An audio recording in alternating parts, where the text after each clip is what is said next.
Alors donc, voilà la deuxième méthode. La deuxième méthode s'appelle la conservation des écarts. Alors, c'est un peu compliqué, on peut dire une méthode par invention.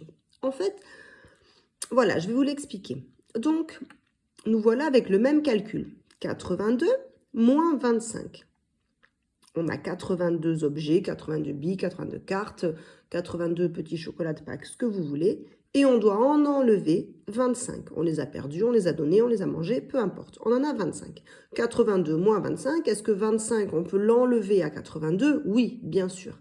Maintenant, quand on pose le calcul, on doit donc effectuer colonne après colonne. On commence par la droite, par les unités. On a 2 unités dans 82 et 5 unités à enlever, puisque c'est 25 contient 5 unités. Est-ce que 2 moins 5 est possible? Non. 2 moins 5, c'est impossible.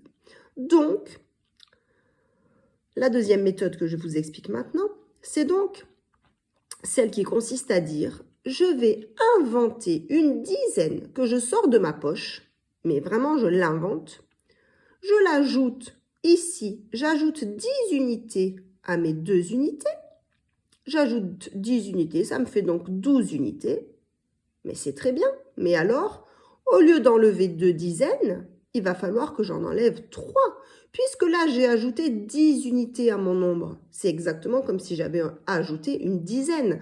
On a bien dit tout à l'heure que une dizaine, c'est la même chose que 10 unités. Donc, regardez le nombre du haut, 82. 8 dizaines et 2 unités. On ajoute 10 unités. Donc, on a 82 plus 10 unités, ça revient à 92. D'accord? C'est-à-dire la même chose que 9 dizaines et 2 unités. Donc, puisque je lui ai ajouté 10 unités, il faut bien que je les re-enlève, ces 10 unités. Donc, je vais les enlever dans la colonne des dizaines. En bas, au lieu, dans mon calcul, d'enlever ici 2 dizaines, eh bien, je vais enlever 2 plus 1, c'est-à-dire 3 dizaines.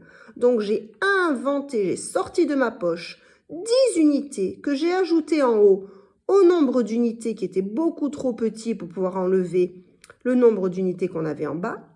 Mais attention, ces 10 unités, je dois bien penser à les enlever tout de suite. Je les enlève dans la colonne des dizaines. Donc ici, j'ai ajouté 10 unités. Et de ce côté-là, j'enlève une dizaine. J'enlève une dizaine de plus que ce que je devais enlever. Donc, en haut, 12 moins 5, ça fait 7. Et de ce côté, j'ai 8 dizaines. Et au lieu d'enlever juste 2 dizaines, je vais en enlever 2 plus 1, ça fait 3. Donc, je vais enlever 3 dizaines.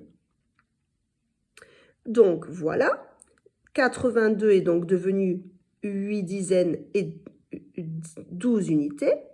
Et maintenant, j'avais 25 et maintenant j'ai 35. Donc, 12 moins 5, ça fait 7. Et dans la colonne des dizaines, 8 moins 3, ça fait bien 5. 5 dizaines. Donc, le résultat est le même que par la méthode de cassage.